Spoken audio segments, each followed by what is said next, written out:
எல்லாம் பைபிளில் திருப்புங்க. வசனம் பைபிள் வச்சிருக்கல குட்டி பிள்ளைகள்.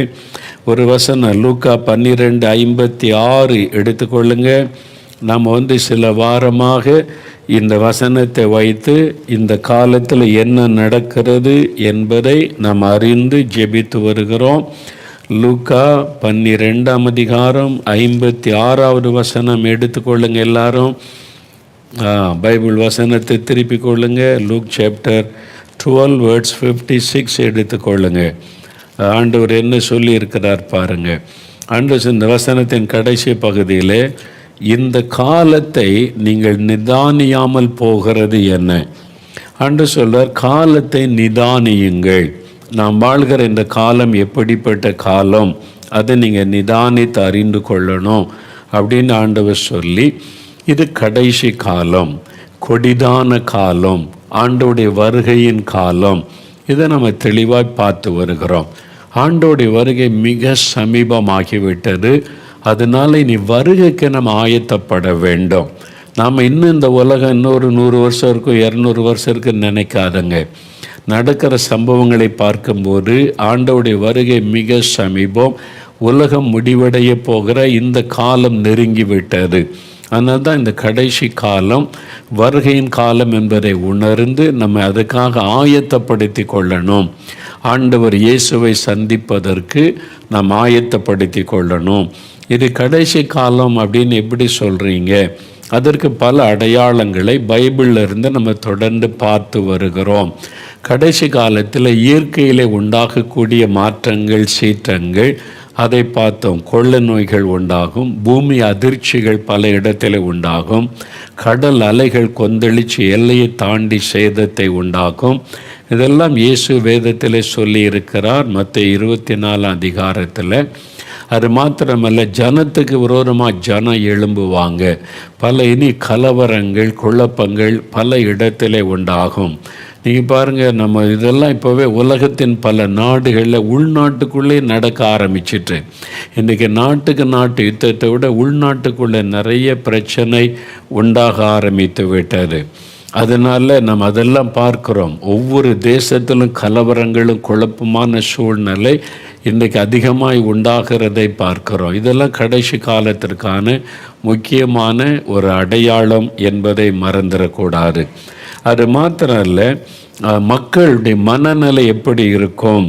2 தீமோத்தேயு 3:1 வாசிக்கும்போது, கடைசி காலத்தில் மனிதர்கள் எப்படி இருப்பாங்க? அவங்க தற்பிரியராக இருப்பாங்க, பணப்பிரியராக இருப்பாங்க, வீம்புக்காரராக இருப்பாங்க, துரோகிகளாக இருப்பாங்க, அது மாதிரி சுயநலவாதிகளாக இருப்பாங்க. இன்றைக்கி அதுதானே நம்ம பார்க்குறோம். அநியாயத்தை பாருங்கள், நீதியும்பாங்க, நீதியை அநியாயம்னு சொல்லுவாங்க. கடைசி காலம் இப்படி தான் இருக்கும். இதுதான் இன்றைக்கு உள்ள சூழ்நிலை. அப்போ ஆண்டவர் நம்ம கடைசி காலத்தில் வந்துட்டோம். அதில் முக்கியமான ஒரு அடையாளம் இஸ்ரவேல் தேசம். அதைத்தான் நான் கடந்த வாரத்தில் சொன்னேன். இஸ்ரவேல் தேசம் ஆண்டவருடைய 2ஆம் வருகைக்கான முக்கியமான ஒரு அடையாளம். அதாவது டைம் கிளாக் அது என்பதாக வேத அறிஞர்கள் சொல்லுவாங்க. அது ஒரு கடிகாரம் போல. இதுதான் ஆண்டவருடைய வருகைக்கு முக்கியமான அடையாளம், இஸ்ரவேல் தேசம். அந்த தேசம் எப்படி உருவாயிற்று, எப்படி அது கடந்து வந்தது, ஏன் அந்த தேசம் உருவாயிற்று, அதுக்கு யார் பெயர் வச்சது, அதெல்லாம் கடந்த வாரத்திலே நான் சொன்னேன். இஸ்ரவேல் என்ற தேசத்தின் ஆண்டவரால் உருவாக்கப்பட்ட தேசம், ஆண்டவரால் பெயரிடப்பட்ட ஒரு தேசம். அது ஆண்டவர் அந்த மக்களை தெரிந்தெடுத்து அவர் ஏன் அந்த தேசத்தை ஆண்டவர் கொடுத்தார், அதெல்லாம் கடந்த வாரத்திலே நம்ம பார்த்தோம். அதன் பிறகு ஒவ்வொரு காலம், நியாயாதிபதிகளின் காலம், ராஜாக்களின் காலம், அப்புறம் தீர்க்கதரிசிகளுடைய காலம், பெரிய தீர்க்கதரிசிகள், சின்ன தீர்க்கதரிசிகள், அதையெல்லாம் நம்ம பார்த்தோம். அப்புறம் 400 வருஷம் இடைப்பட்ட காலம் சைலண்ட் பீரியட், அமைதியான நாட்கள். கர்த்தருடைய வார்த்தை வெளிப்படலை, தீர்க்க தரிசனம் வெளிப்படலை, மக்களுக்கு கர்த்தருடைய வார்த்தை சொல்லப்படலை. அதனால் அடுத்து என்ன நடக்கும், நீ குழப்பத்தில், ஒரு எதிர்பார்ப்போட, கலக்கத்தில், சோர்ந்து போன நிலைமையில் மக்கள் காணப்பட்டார்கள். 400 வருடங்கள் பழைய ஏற்பாட்டுக்கும் புதிய ஏற்பாட்டுக்கும் இடைப்பட்ட ஒரு காலம். அதைத்தான் சைலண்ட் பீரியட் என்று வேத அறிஞர்கள் சொல்லுவாங்க. அந்த 400 வருஷம் மல்கியா தீர்க்கதரிசிக்கு பிறகு ஒரு கர்த்தருடைய தீர்க்கதரிசி எழும்பல, கர்த்தருடைய வார்த்தை வெளிப்படவில்லை. அதன் பிறகு 400 வருஷம் கழித்து யோவான் ஸ்நானகன் தான் எழும்பி வரப்போகிற மேசியாவை குறித்து, இயேசுவை குறித்து சொல்ல ஆரம்பிக்கிறார். அது வரைக்கும் சைலண்ட் பீரியடாக இருந்தது. அப்போ அந்த இடைப்பட்ட காலத்தில் என்ன நடந்தது? சரித்திரபூர்வமாய் நடந்த காரியம், அதை தொடர்ந்து வந்த காரியங்களை நான் உங்களுக்கு ஞாபகப்படுத்த விரும்புகிறேன். நம்ம கிமு 334 கிரேக்க பேரரசு எழும்பினர். கிரேக்க பேரரசு, கிரீக் எம்பையர் எழும்பினாங்க. அதில் நமக்கு தெரியும் the great Alexander, Alexander the great, மகா அலெக்சாண்டர் இளம் வயதிலேயே உலகத்தை ஆளுகை செய்யணும், உலகத்தை கைப்பற்ற வேண்டும் என்ற ஒரு தரிசனத்தோடு எழும்பின மாவீரன். அவர் குதிரையில், அந்த காலத்தில் குதிரையில் போய் யுத்தம் பண்ணுவாங்க. அவர் பல தேசங்களை யுத்தம் பண்ணி தனக்கு சொந்தமாக்கி கொண்டார். அவருடைய குதிரையை ஒரு தேசத்துக்குள்ளே அனுப்பினாலே ராஜாக்கள் பயப்படுவாங்களாம். சமாதான ஒப்பந்தத்துக்கு வந்துடுவாங்க. நாங்கள் உடைய சமாதானமாக போயிடுறோம் அப்படின்னு சொன்னால் அதுக்கு நாங்கள் அடிமையாகி விடுகிறோம் என்பதாக அர்த்தம். இந்த கிரேக்க பேரரசு அலெக்சாண்டர் தி கிரேட் உலகத்தின் பல நாடுகளை வெற்றி பெற்று கொண்டே வரும்போது அவர் ஒரு காரியம் செய்தார். கிரீக் லாங்குவேஜ், அந்த மொழியை பரப்பினார். எப்படி ஆங்கிலேயர்கள் உலகெல்லாம் போன போது ஆங்கில மொழி பரப்பப்பட்டதோ, அதே மாதிரி கிரேக்க பேரரசு அலெக்சாண்டர் தி கிரேட் மூலமாய் கிரீக் மொழி எல்லா இடமும் பரவினது. கிரேக்க மொழி ஒரு பொதுவான மொழியாய் காணப்பட்டது. இயேசு கிறிஸ்துவின் நாட்களில் எல்லாருமே அறிந்த ஒரு மொழியாக கிரேக் காணப்பட்டது. அதனால தான் புதிய ஏற்பாடு கிரேக் மொழியில் எழுதப்பட்டது. கிரீக் லாங்குவேஜில் தான் புதிய ஏற்பாடு எழுதப்பட்டது. பழைய ஏற்பாடு ஹீப்ரு லாங்குவேஜில் எழுதப்பட்டது. புதிய ஏற்பாடு முழுவதும் கிரீக் லாங்குவேஜில் எழுதப்பட்டது. ஏன்னா அப்போ எல்லாரும் தெரிந்த ஒரு மொழியாக இருந்தது. இதை பரவ செய்தவர் அலெக்சாண்டர் தி கிரேட். அவருடைய ராஜ்யம் கிமு கிறிஸ்துவுக்கு முன்னால் 334 கிரேக்க பேரரசு எழும்பினர். அவர் ஒவ்வொரு தேசமாய் வெற்றி பெற்று கொண்டு வரும்போது எருசலேமுக்கு வந்திருக்கிறார், இஸ்ரவேல் தேசத்துக்குள்ள. அப்போ எருசலேமின் பார்டரில் வந்தபோது யூத மத ஆசாரியர்கள், பிரதான ஆசாரியர்கள் அந்த ஆசாரிய உடை உடுத்தி கொண்டு யூதர்கள்லாம் போய் அவரை சந்தித்திருக்கிறாங்க. இது ஒரு புனிதமான இடம். நாங்கள் வானத்தையும் பூமி உண்டாக்கின தேவனை ஆராதிக்கிற இடம். இங்கே ரத்தம் சிந்தப்படக்கூடாது, இந்த மாதிரி நடந்துடக்கூடாதுன்னு அவங்க பேசின போது அவர் யூதர்களையும் யூத மத தலைவர்களையும் மதித்து கண்ணியமாய் நடத்தியிருக்கிறார் என்று சரித்திரம் சொல்லுகிறாரு. அதனால் அங்கே ரத்தம் சிந்ததில் இல்லாமல் கண்ணியமாக இந்த யூதர் மத தலைவர்களை நடத்தினார் என்றும் சொல்லப்படுகிறது. ஆனால் அவர் ஒவ்வொரு தேசமாய் வெற்றி பெற்று கொண்டு வரும்போது இளம் வயதிலேயே அவர் மரித்து விட்டார். அது சரித்திரம் நமக்கு தெரியும். இளம் வயதிலே அவர் மரித்து விட்டார். அவருடைய மரணத்திற்கு பிறகு, அப்போ அவருடைய காலத்தில் இஸ்ரவேல் தேசம் அவங்களுடைய அந்த கிரேக்க பேரரசின் ஆட்சியின் கீழ் இருந்தார். அவர் அதை கைப்பற்றி அவங்களுடைய ஆட்சியின் கீழ் இருந்தார். ஆனால் அலெக்சாண்டருடைய மரணத்திற்கு பிறகு சீரிய அரசன் அந்த அந்திபோகஸ் என்கிற ஒரு அரசன் எழும்பி யூதேயாவை, இஸ்ரவேல் தேசத்தை அவன் கைப்பற்றி கொண்டு சீரியா தேசத்தோடு இணைத்து கொண்டான். இப்போ அந்த தேசம் சீரியருடைய ஆட்சியின் கீழ் வந்துவிட்டது. அதனால் சிரியா தேசத்துடன் அவளை இணைத்து இவங்களை ஆட்சி பண்ணி கொண்டு வந்தார்கள். அதன் பிறகுதான் ரோமருடைய ஆட்சி காலம் வருகிறது. இயேசுவின் நாட்களில் இருந்தது ரோமருடைய ஆட்சி காலம்.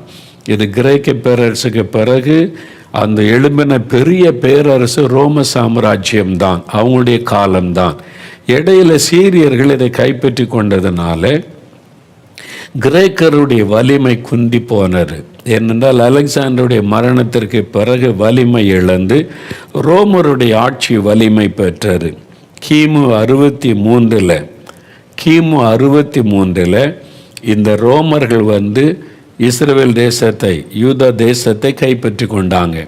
சீரியர் கையிலிருந்து இவங்க கைப்பற்றி கொண்டு ரோமருடைய ஆட்சியின் கீழ் வந்து விட்டது. கிறிஸ்துவுக்கு முன் 63. கிமு 47 ஜூலியஸ் சீசர், உலக பிரசித்தி பெற்ற ரோம ஒரு பேரரசரில் ஜூலியஸ் சீசர்னால் எல்லாருக்கும் தெரியும். அவர் கிறிஸ்துவுக்கு முன் 47 ரோமாபுரியில் ஆட்சி செய்கிற போது யூதர்கள் அவங்களை கீழே இருந்ததுனால யூதர்களுக்கு பல காரியத்தை அவங்களுடைய மத கோட்பாடுகளை அறிந்து உதவி செய்திருக்கிறார் என்பதாய் சரித்திரம் சொல்லுகிறாரு. யூதர்கள் தங்கள் மதத்தின்படி பண்டிகைகள், ஓய்வு நாட்களை கை கொள்ளலாம். தங்கள் மத சட்டத்தின்படி நடந்து கொள்ள அவங்களுக்கு உரிமை வழங்கப்பட்டது.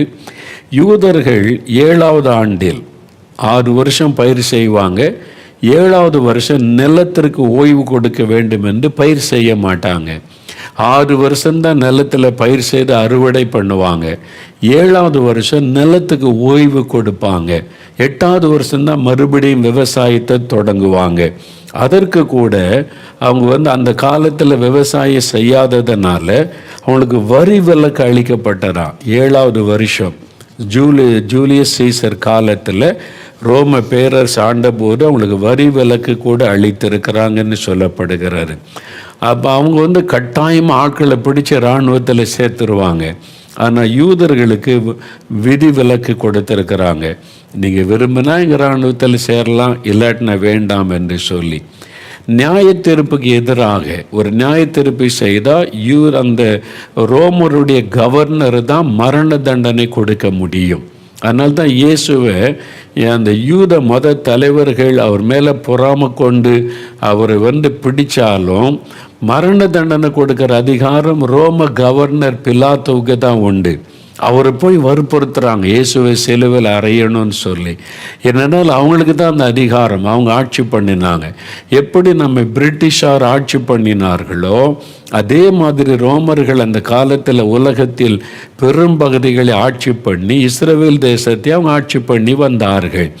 அந்த காலத்தில் அவங்க பாருங்க, நான் ராயனுக்கு அபயமிடுகிறேன்னா ரோமாபுரிக்கு கொண்டு போயிடுவாங்க கோர்ட்டு. அந்த காலத்தில் நம்ம நாட்டில் கூட இங்கே வழக்கு நடந்தாலும் சில காரியம் இங்கிலாந்து தேசத்து கோர்ட்டில் அவங்க அப்ளை பண்ணி அங்கே கேஸ் நடந்திருக்கிறதாக இந்திய சரித்திரத்தில் பார்க்கிறோம்.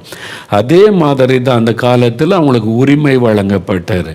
பவுலை கொலை செய்ய ட்ரை பண்ணுறாங்க, அவரை கொன்னுறணும்னு சொல்லி அவங்க மத தலைவருடைய அந்த நெருக்கத்தினால. அப்போ பவுல் அதை அறிந்த ராயனுக்கு அபயமிடுகிறேன்னு சொன்னார்.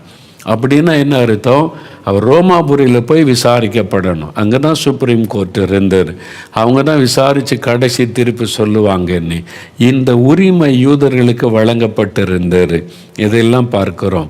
இது கிமு 44 ரோமாபுரியில் கூடின அவருடைய செனட் சபை, அதுக்கு செனட் சபைன்னு சொல்லுவாங்க. அதில் இருக்கிற அதிகாரிகள் அவங்கெல்லாம் சேர்ந்து தான் ரோம செனட்டு தான் இதுக்கு அதிகாரம் வழங்கினது. யூதர்களுக்கு பல சலுகைகளை அவங்க வழங்கி இருக்கிறாங்க. ஜூலியஸ் சீசர் கொல்லப்பட்ட பிறகு அப்போ ஏரோது இஸ்ரவேல் தேசத்தில் அவர் ஆட்சி பண்ணுறார். சீசர் இறந்த உடனே ஏரோது மறுபடியும் ரோமாபுரிக்கு போய் அங்கே இருக்கிற செனட்டரோடெல்லாம் பேசி இந்த ஏரோது ரொம்ப பேச்சில் திறமைசாலியாம். அவர் பேசி செனட்டர்களெல்லாம் வசப்படுத்தி யூதர்களின் அரசன் என்கிற பட்டத்தோடு திரும்பி வந்திருக்கிறார்.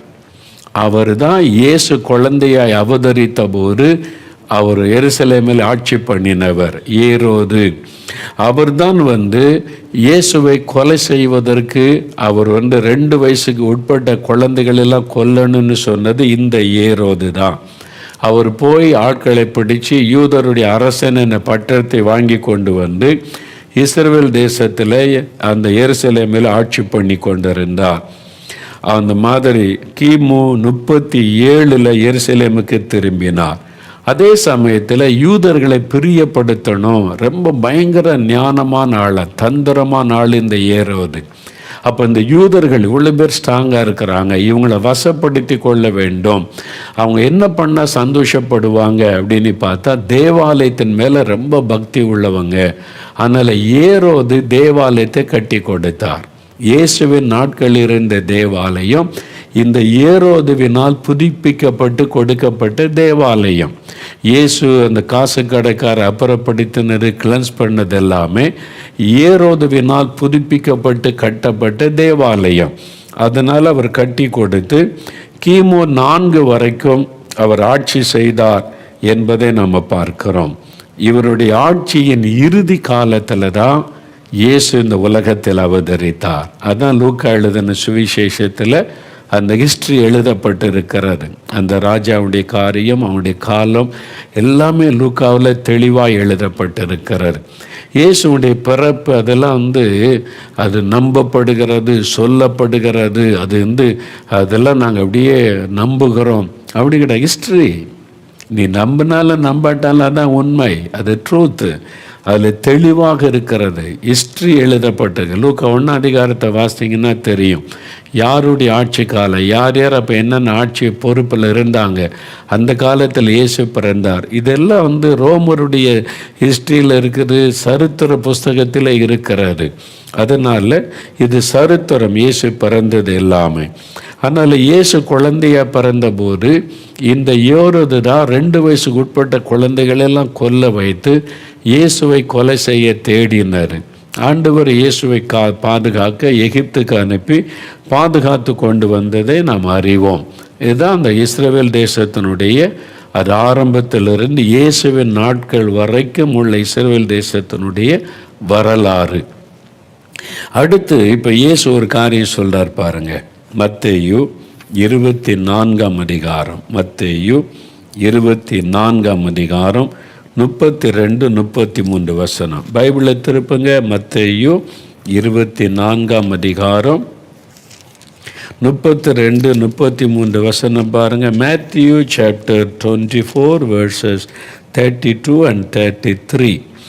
புதிய ஏற்பாட்டில் 38வது பக்கம் எடுத்துட்டிங்களா? குட்டி பிள்ளைகள் கூட நீங்கள் இங்கிலீஷ் பைபிள் வச்சுருந்தா கூட திருப்புங்க. மேத்யூ சாப்டர் 24 verse 32, 33 பாருங்கள்.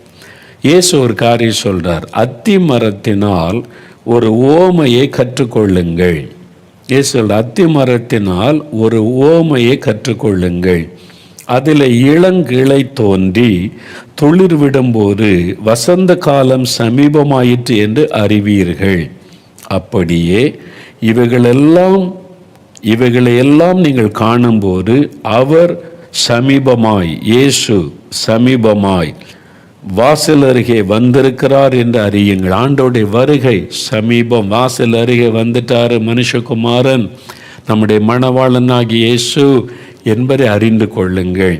ஒரு முக்கியமான அடையாளத்தை இயேசுவே சொல்லுகிறார்.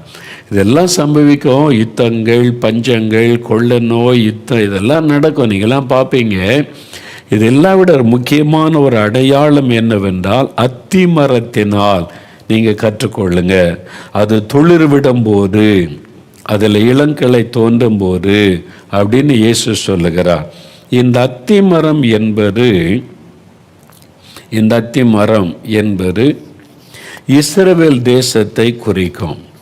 இஸ்ரவேல் தேசத்தை குறிக்கக்கூடிய ஒரு விஷயம் அத்தி மரம். அது இஸ்ரவேல் தேசம், அதனுடைய நாட்டை அது குறிக்கும். அதை ரெப்ரசன்ட் பண்ணக்கூடியது இந்த அத்தி மரம். அப்போ அந்த தேசம் திரும்ப துளிர்க்கும். ஏன் அப்படி ஆண்டவர் சொல்றார் திரும்ப துளிர்க்கும் அப்படின்னா என்ன அர்த்தம்? அப்போ அது இல்லாமல் போயிடுமா?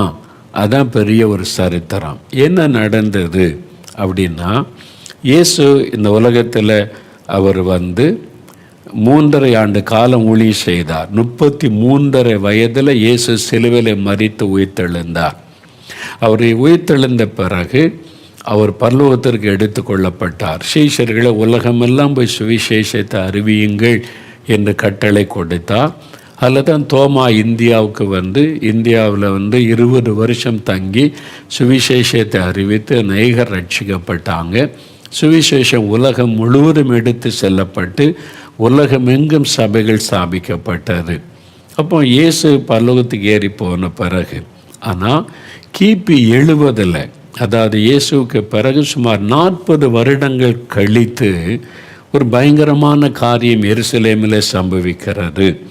அது என்ன காரியம் என்றால், தீத்தராயன் டைட்டஸ் சீசர் டைட்டஸ் என்கிறவர், தீத்தராயன், அந்த ரோமில் அவருடைய ஆட்சி காலம் நடக்கிறது கிபி 70. அப்பொழுது எருசலேமில் ஒரு கூட்டம் யூதர்கள் எழும்பி கலவரம் செய்கிறாங்க. இனிமேல் நாங்கள் அடிமையாக இருக்க முடியாது, எங்கள் நாட்டுக்கு சுதந்திரம் வேண்டும் என்று. எப்படி நம்ம வெள்ளையர்களை எதிர்த்து நம்ம நாட்டில் சுதந்திர போராட்டம் நடத்தினார்களோ அதே மாதிரி ஒரு கூட்டம் தீவிரமாக எழும்பி அவங்க ரோம அரசாங்கத்துக்கு விரோதமாக போராட்டங்களை நடத்த ஆரம்பித்த உடனே எருசலேமில் பயங்கரமான சூழ்நிலை. உடனே இந்த தீத்தராயன் தன்னுடைய படையை ரோமாபுரியிலிருந்து அனுப்பி எருசலேமை மறுபடியும் கைப்பற்ற, இவங்க கொஞ்சம் கொஞ்சமாக கைப்பற்ற ஆரம்பிச்சிட்டாங்க இந்த தீவிரவாத அமைப்புகள். அதனால் மறுபடியும் இந்த எருசலேமை கைப்பற்றுவதற்கு ரோம படைகள் வந்து சூழ்ந்து கொண்டது.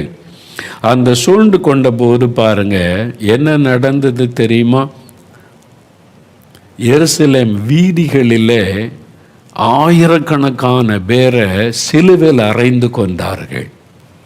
இயேசுவின் நாட்களில் கொல்கதா மேட்டில் தான் இயேசுவை சிலுவையில் அறைந்து இரத்த சிந்த வைச்சாங்க. இப்போ அந்த ரோமர்கள் ஆயிரக்கணக்கான யூதர்களை கலவரம் பண்ணவங்க எதிர்த்தவங்களெல்லாம் தெருவா வீதி அங்கங்கே 2 மரத்தை வந்து இணைக்க வேண்டியது சிலுவையில் அரைஞ்சு தொங்க விட்டுருவாங்க. எருசலேம் வீதி வழியாக இரத்த ஆறு ஓடினார். பெண்களை கொலை செய்தாங்க, குழந்தைகளை கொலை செய்தாங்க. சின்ன குழந்தைகளை கூட காலை பிடிச்சி மண்டையை தரையில் மோதி அடித்து ரத்தம் சிந்த வைத்தாங்க. ரொம்ப பயங்கரம். அந்த நாட்கள் ரொம்ப பயங்கரத்தை சந்தித்தார்கள். தேவாலயத்தில் ஒரு கல் இல்லாத, ஒரு கல்லின் மேல் ஒரு கல் இராதபடி இடிக்கப்பட்டு போனது. இது கிபி 70 நடந்த சரித்திர சம்பவம். இது எருசலேமில் மிக பயங்கரமான அழிவை யூதர்கள் சந்தித்தார்கள். இதை பற்றி இயேசு தீர்க்கதரிசனமாக சொன்ன காரியம் லூக்கா 19 அதிகாரம் எடுங்க பைபிளில். பரிசுத்த லூக்கா எழுதின சுவிசேஷம் 19 அதிகாரம் எடுங்க. இது இயேசு சொன்னது தான் நிறைவேறிச்சு, தீர்க்க தரிசனத்தினுடைய நிறைவேறுதல். லூக்கா 19 அதிகாரம் 43-44 வசனம். லூக் சாப்டர் 19 verses 43 and 44 பாருங்க. புதிய ஏற்பாட்டில் 113வது பக்கம். இயேசு என்ன சொல்றாரு? எருசலேமை பற்றி, எருசலேமை பார்த்து கண்ணீர் விட்டு அழுதார் இயேசு 41ஆம் வசனத்தில். அப்புறம் தான் ஆண்டவர் பேசுகிறார். என்ன சொல்றாரு? 42லேருந்தே பாருங்களேன். from 42, உனக்கு கிடைத்த இந்த நாளில் ஆகிலும் உன் சமாதானத்துக்கு ஏற்றவைகளை நீ அறிந்திருந்தாயினால் நலமாயிருக்கும். இப்பொழுதோ அவைகள் உன் கண்களுக்கு மறைவாயிருக்கிறது. எருசலேமே எருசலேமே, எருசலேமை பார்த்து கண்ணீரோடு ஆண்டவர் சொல்லுகிறார், உன்னை சந்திக்கும் காலத்தை நீ அறியாமற் போனபடியால் உன் சத்துருக்கள் உன்னை சூழ மதில் போட்டு உன்னை வளைந்து கொண்டு எப்பக்கத்திலும் உன்னை நெருக்கி. இதுதான் கிபி 70 நடைபெற்றார். இயேசு தீர்க்க தரிசனமாக எருசலேமை பார்த்து சொன்னார், நான் உன்னை தேடி வந்தேன், ரட்சகரை நீ புறக்கணிச்சிட்ட, ரட்சிப்பை புறக்கணிச்சிட்ட, உனக்கு மதம், மார்க்கம், அந்த சடங்காச்சாரம், பாரம்பரியம் என்று சொல்லி நீ ஆண்டவருடைய வசனத்துக்கு செவி கொடுக்காம போயிட்ட எருசலேமே அப்படின்னா எருசலேமில் இருக்கிற மக்களை குறித்து ஆண்டவர் சொல்றார். இப்போ என்ன நடக்க போற? உன்னை சூழ மதில் போடுவாங்க, உன்னை வளைந்து கொள்ளுவாங்க, எப்பக்கத்தில் உன்னை நெருக்குவாங்க, உன்னையும் உன்னிலுள்ள உன் பிள்ளைகளையும் தரையாக்கி போட்டு. இந்த வசனத்தை பாருங்க. உன்னையும் உன் பிள்ளைகளையும் அவங்க தரையாக்கி போடுவாங்க, உன் குழந்தைகளை கூட. அதான் நடந்தது 70. இது சரித்திரம். அவங்க குழந்தையெல்லாம் காலை பிடிச்சி மண்டையை உடைச்சி அவங்க இறக்கமில்லாமல் ரோம படைகள் உள்ள நுழைஞ்சி சின்ன பின்னமாக்கிட்டாங்க எருசலேமை. அது ஆண்டவர் சொன்னார், உன்னிடத்தில் ஒரு கல்லின் மேல் ஒரு கல் இராதபடிக்கு செய்யும் நாட்கள் உனக்கு வரும். எருசலேமை தரமட்டமாக்கிட்டாங்க. எருசலேம் தேவாலயத்தை தீ கொளுத்திட்டாங்க. அதை தீ கொளுத்தி அவங்க எதிர்பார்க்கவே இல்லை. சரித்திரம் சொல்லுகிறது, அன்றைக்கு அந்த படைத்தலைவன் எருசலேம் தேவாலயத்தை கைப்பற்றி, ரோமர்கள் சீசரை தான் கடவுளை வணங்குவாங்க. லார்டு, கடவுள், ஆண்டவனே என்று சொல்லுவாங்க. வேற யாரையும் கடவுளை நம்ப மாட்டாங்க. அதனால தான் 100க்கு அதிபதி இயேசுகிட்ட லார்ட், ஆண்டவரேன்னு சொன்னோடனே இயேசு ஆச்சரியப்பட்டார். அவங்களுக்கு அற்புதம் செய்தார் தன்னை தாழ்த்தின உடனே. ஆனால் ரோமருடைய பழக்கம் சீசர் தான் ஆண்டவர், அப்படிதான் நம்பிக்கை. ஒரு மனிதனை கடவுளாக நினைச்சாங்க, தன்னுடைய தலைவரை. இவன் என்ன நினைச்சா, இந்த படைத்தலைவன் எருசலேமில் இருக்கிற தேவாலயத்தை பிடித்து அதை அந்த சீசருக்கு கோயிலாக மாத்திரன்னு பிளான் பண்ணி இருக்கிறான். ஆனால் எதிர்பாராம தேவாலயம் தீப்பிடித்து விட்டது. நெருப்பு பிடித்து எரிந்து எல்லாம் அழியும் போது அங்கே தங்கத்தினால் செய்யப்பட்ட பொருட்கள் உருகி தங்கம் வெளிவந்திருக்கிறாரு. இந்த கோல்டை பார்த்த உடனே இப்போ கற்களுக்கு நடுவில் நிறைய தங்கம் இருக்கும், இந்த கோல்டெல்லாம் நம்ம எடுக்கணும்னு சொல்லி ரோம படை வீரர்கள் ஒவ்வொரு கல்லும் பெரிய பெரிய கல், சாதாரண சின்ன செங்கல் அல்ல, பெரிய பெரிய ஸ்டோன் வச்சு தான் தேவாலயம் கட்டப்பட்டது. இப்போ போனாலும் நீங்கள் அதை பார்க்க முடியும், எருசலேமுக்கு போனால். அப்போ அந்த கல்லுக்கு இடையில தங்கம் வச்சு கட்டியிருப்பாங்கன்னு சொல்லி அதில் நெருப்பில் அந்த தங்கம் இழகி வந்ததை பார்த்த உடனே ஒரு கல் மேலே ஒரு கல் இராமல் எல்லாத்தையும் இடித்து தரமட்டமாக்கிட்டாங்க. இயேசுடைய வார்த்தை அப்படியே நிறைவேறிற்று. தேவனுடைய இயேசு கிறிஸ்துடைய தீர்க்க தரிசன வார்த்தைக்கு வார்த்தை அப்படியே நிறைவேறினது. கிபி 70ஆம் ஆண்டிலே நிறைவேறினது. அதனால பாருங்க, எல்லாம் சிதறடிக்கப்பட்டு போனாங்க. யூதர்கள் தப்புனவங்க எருசலேமை விட்டு போயிட்டாங்க. இனிமேல் உயிர் தப்பி ஓடிட்டாங்க, பல தேசங்களுக்குள்ளே சிதறடிக்கப்பட்டார்கள். கிபி 135 அது வரைக்கும் ஒவ்வொரு போராட்டமாக நடந்து கிபி 135 ஒரு யூதன் கூட எருசலேமில் இல்லை என்று சரித்திரம் சொல்லுகிறாரு. நாட் ஏ சிங்கிள் ஜூ, ஒரு யூதன் கூட எருசலேமில் இல்லை. அவ்வளோ பேரும் காலி பண்ணிட்டாங்க. உலகம் எங்கு சிதறடிக்கப்பட்டு விட்டார்கள். அதன் பிறகு என்ன நடந்தது தெரியுமா? இயேசு சொன்ன தீர்க்க தரிசனம், பைபிள் தீர்க்க தரிசனம் எத்தனை உண்மை உள்ளதென்று பார்க்க முடியும். என்ன பண்ணாங்க தெரியுமா? தேசத்தினுடைய பெயரை மாற்றிட்டாங்க. இஸ்ரவேல் என்கிற தேசத்தை பாலஸ்தீனம் அப்படின்னு மாற்றிட்டாங்க. தேசத்தின் பெயரை மாற்றிட்டாங்க. மொழியை மாற்றிட்டாங்க. இதுவரை ஹீப்ரு மொழி இருந்தது, அதன் பிறகு அரபிக் மொழி அவங்க தான் பேச ஆரம்பித்தாங்க. அவங்க ஆட்கொண்டுட்டாங்க. மொழி மாற்றப்பட்டு விட்டது, தேசத்துடைய பெயர் மாற்றப்பட்டு விட்டது, நம்ம கலாச்சாரம் மாறிவிட்டது, தேசமே இல்லாமல் போனது. கிபி 70க்கு அப்புறம், கிபி 135க்கு அப்புறம் இஸ்ரவேல் என்ற தேசமே இல்லை. யூதர்கள் ஒருவரும் எருசலேமில் அந்த தேசத்தில் இல்லை. உலகம் எங்கு சிதறடிக்கப்பட்டு போனார்கள். ஆனால் ஆண்டவருடைய ஒரு தீர்க்க தரிசனம், திரும்பவும் அந்த தேசம் எழும்பும். அதுதான் இயேசு சொல்றாரு, அத்திமரம் துளிர்விடும், எருசலேம் தேசம் மறுபடியும் எழும்பும். ஆண்டவருடைய தீர்க்க தரிசனம். இப்போ பாருங்க, 135 யூதர்கள் எல்லாரும் சிதறடிக்கப்பட்டு போயிட்டாங்க. தேசத்தினுடைய பெயர் மாற்றப்பட்டு விட்டது, மொழி மாற்றப்பட்டு விட்டது, தேசமே இல்லை. ஆனால் மறுபடியும் அந்த தேசம் உருவாகும் என்பதை எசேக்கியேல் 11ஆம் அதிகாரம், எல்லாம் பைபிளை திருப்பங்க, வேத புஸ்தகத்தில் எசேக்கியேல் தீர்க்க தரிசன புஸ்தகம் 11ஆம் அதிகாரம் 16-17 வசனத்தை பாருங்க. எசேக்கியேல் பழைய ஏற்பாட்டு காலத்தில் 969வது பக்கம். எசேக்கியேல் சாப்டர் 11 verses 16 and 17 பாருங்க. ஆண்டவர் என்ன சொல்லியிருக்கிறார் பாருங்க. ஆகையால் நான் அவர்களை தூரமாக புறஜாதிகளுக்குள்ளே துரத்தி இருந்தாலும், இந்த யூதர்கள் அல்லாத மக்கள் மத்தியிலே துரத்தி இருந்தாலும், நான் அவர்களை தேசங்களிலே சிதறடித்திருந்தாலும். அப்போ இதெல்லாம் செய்தது கர்த்தர். ஏன்னா இவங்க வசனத்தை கீழ்ப்படியலை, அவங்களுடைய சாபத்து நிமித்தம் அவங்களே தேடிக்கொண்டாங்க. அதனால வந்த சாபக்கேட்டை அனுபவிச்சு ஆண்டவர் தான் அந்த தேசத்தை உருவாக்கினார், ஆண்டவர் தான் அந்த நாட்டை கொடுத்தார். இப்போ ஆண்டவரை சிதறடிச்சிட்டார். ஏன்னா அவங்க வசனத்துக்கு கீழ்ப்படியலை, செவி கொடுக்கலை, இஷ்டப்படி வாழ்ந்தாங்க.